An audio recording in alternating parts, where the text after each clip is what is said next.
कामचोर बहू। कांता बहन की दो बहुएं थीं, बड़ी कल्पना और छोटी प्रिया। कल्पना का जैसा नाम वैसा ही काम।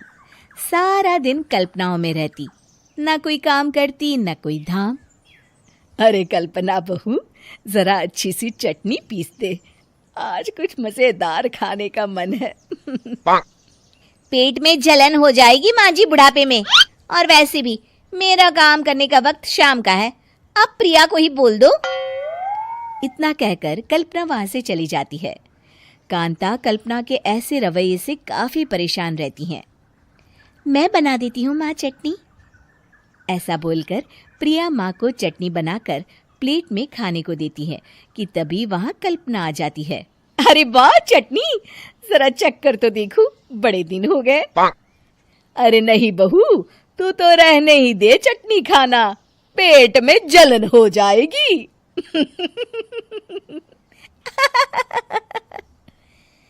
इतना कहकर कांता और प्रिया दोनों हंसने लगते हैं। कल्पना सारा दिन या तो मोबाइल में यूट्यूब देखती या फिर सोती रहती। उसका कमरा भी बिखरा और गंदा रहता। एक दिन कल्पना का पति अशोक उससे कहता है, अरे कल्पना, जानवर भी उस जगह को साफ कर लेता है जहां वो बैठता है, तुम तो इंसान हो, कैसे इतने गंदे कमरे में रह लेती हो? देखो सारा सामान यहाँ वहां बिखरा पड़ा है। ज्यादा अपनी माँ का बोल ना बोलो। हाँ, कमरा तुम्हारा भी तो है, गंदा लग रहा है तो साफ कर लो। पता नहीं तुम्हारे साथ मैं कैसे जिंदगी बिताऊंगा। इतना कहकर अशोक वहां से चला जाता है। कल्पना बस खाना खाने कमरे से बाहर आती और फिर से कमरे में चली जाती। इससे कांता बहन काफी परेशान रहती। एक दिन प्रिया कांता से कहती है, माँ, मैं सारा दिन काम करके थक जाती हूँ, आप कल्पना दीदी से कहिए ना कि सुबह और शाम का काम बांट ले। मैं तो अब सिर्फ एक वक्त का ही काम करूँगी। हाँ। अरे तू वो भी ना करना, एक बहू तो कामचोर थी ही, दूसरी भी आ गई काम ना करने के बहाने लेकर। तभी वहां प्रिया का पति रमेश आ जाता है। माँ, मैं देख रहा हूँ भाभी कोई काम नहीं करती। प्रिया सारा दिन घर और रसोई का काम करती है, अब कुछ करो ना माँ। कांता मन में कुछ सोचती है और कल्पना के पास जाती है। कल्पना फोन पर मेकअप करना देख रही होती है। कल्पना, तुम सारा दिन बस मोबाइल देखती हो, घर का कोई काम भी कर लिया करो।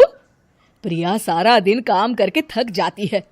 आज से मैंने फैसला किया है, एक वक्त का काम तुम करोगी, सुबह का खाना तुम बनाओगी और रात का प्रिया।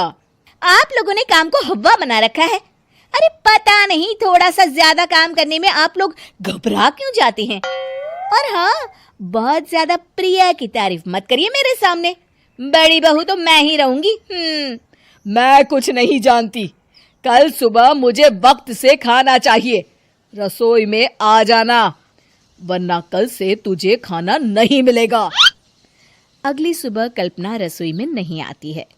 वो देर से सोकर उठती है और बाहर आकर कहती है, अरे भूख लगी है, आज खाने में क्या है? इतनी देर हो गई, आज किसी ने मुझे उठाया भी नहीं, पता नहीं कहाँ है सब। कल्पना को घर में कोई नहीं दिखता। वो रसोई की तरफ जाती है जहां बड़ा सा ताला लगा होता है। अरे रसोई में ताला? ओ, मैं तो भूल ही गई थी। माँ ने आज से सुबह का खाना मुझे बनाने को कहा था। हे भगवान, इतने लोगों का खाना बनाना क्या आसान है? तभी घर के सारे सदस्य बाहर से वापस आते हैं। वाह माँ जी, मजा आ गया छोले भटूरे खाकर। मेरे मुंह में तो अभी भी स्वाद आ रहा है। अरे कल्पना, तेरे भरोसे रहते तो हम तो भूखे ही रह जाते। कल्पना को बहुत गुस्सा आ जाता है। अब बहुत हो गया, आज से मैं अपनी रसोई अलग कर रही हूँ, मैं अपना खाना खुद बना लिया करूंगी। कल्पना अपनी रसोई अलग कर लेती है, पर आए दिन उसका देर से उठना और काम न करने की आदत से वो भूखी ही रह जाती थी। उसी के सामने घर के लोग अच्छे अच्छे पकवान खाते और कामचोर कल्पना को जैसे तैसे ही खाना बनाकर खाना पड़ता। पर एक दिन तो हद ही हो गई। माँ, दीदी आज सुबह से कमरे से बाहर नहीं निकली, हमें जाकर देखना चाहिए। सो रही होगी कामचोर कहीं की, पर तुम कहती हो तो चलो देख लेते हैं उसे। कल्पना कमरे में पेट पकड़कर बैठी होती है। हाय मेरा दर्द, पेट दर्द के मारे मर रही हूँ मैं।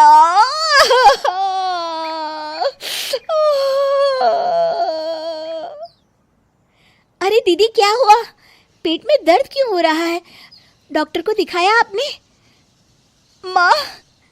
कल्पना खड़ी होती है और माँ जी के पास आती है। मुझे माफ कर दीजिए, अब से मैं सारे काम